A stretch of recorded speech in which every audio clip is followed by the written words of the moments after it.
हाँ तो भाई विनलैंड सागा की दुनिया में तुम्हारा स्वागत है। एक ऐसा वर्ल्ड जहाँ कब कोई हंसते हंसते तुम्हें वलहल्ला भेज दे कोई नहीं जानता। ये एनीमे तुम्हें टाइम में काफी पीछे वाइकिंग्स एरा में ले जाती है और आज हम बात करने वाले हैं इसी एनीमे से जुड़े एक काफी कंट्रोवर्शियल कैरेक्टर के बारे में। भाई मतलब जिसे स्टार्टिंग में तो एक बहुत ही तगड़ा विलन समझा जा रहा था, लेकिन भाई वो सीजन के लास्ट तक जाते जाते एक एंटी हीरो बन जाता है। मैं बात कर रहा हूँ द वन एंड ओनली आस्केलाद के बारे में। तो यार डायरेक्ट स्टार्ट करते हैं आस्केलाद के ओरिजिन से। तो यार आस्केलाद का ओरिजिनल नाम लूशियस आर्थोरियस कास्टस था, जो कि उसकी माँ लीदिया ने रखा था।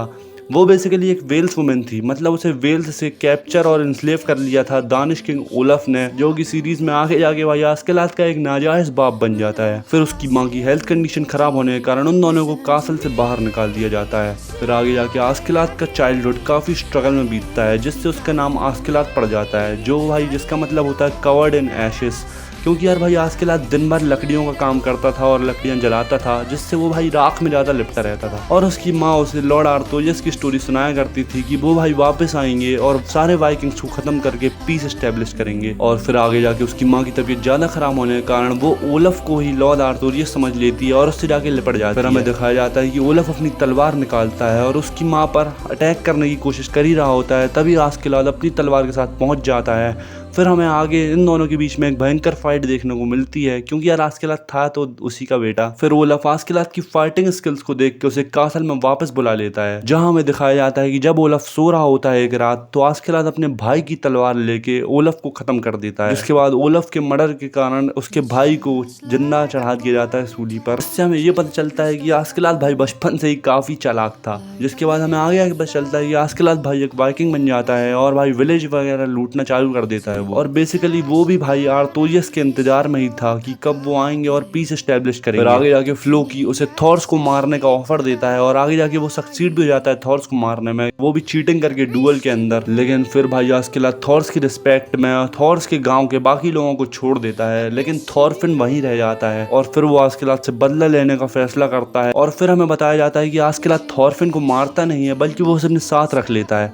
और उसे एक चैलेंज देता है कि जब भी वो कोई अचीवमेंट करेगा तो वो थॉरफिन के साथ डुअल करेगा। और फिर थॉरफिन आस्केलाद से बदला लेने के ड्रीम में आस्केलाद का ये ऑफर एक्सेप्ट कर लेता है। जिससे मैं तुम्हें ये बता दूं कि भाई आस्केलाद चाहता तो थॉरफिन को पहले ही मार सकता था या फिर उसे छोड़ सकता था, लेकिन उसने ऐसा नहीं किया, क्योंकि वो थॉरफिन को भाई अपने बचपन से रिलेट कर पा रहा था, इसलिए उसने थॉरफिन को नहीं मारा। और उसने थॉरफिन को काफी लाइफ लेसन्स दी और फाइटिंग स्किल सिखाई ताकि वो अपने बाप के पोटेंशियल तक पहुंच जाए। और फिर हमें सीरीज में आगे जाके दिखाया जाता है कि आस्केलाद भाई प्रिंस कैन्यूट को भी थॉरकिल से बचाता है। और भाई बेसिकली प्रिंस कैन्यूट काफी ज्यादा डरपोक था, क्योंकि वो हमेशा रागनार के पीछे छुपा रहता था और जो भी प्रिंस कैन्यूट की बातें होती थी वो रागनार ही बोलता था। और बेसिकली तुम समझ सकते हो कि रागनार ने प्रिंस कैन्यूट को कभी इस दुनिया की हार्श रियलिटी का सामना करने नहीं दिया, जिसलिए वो काफी कमजोर हो गया था। और फिर आगे जाके आस्केलाद ने भाई रागनार को ही निपटा दिया, जो कि भाई बहुत ही दिमाग वाला डिसीजन था।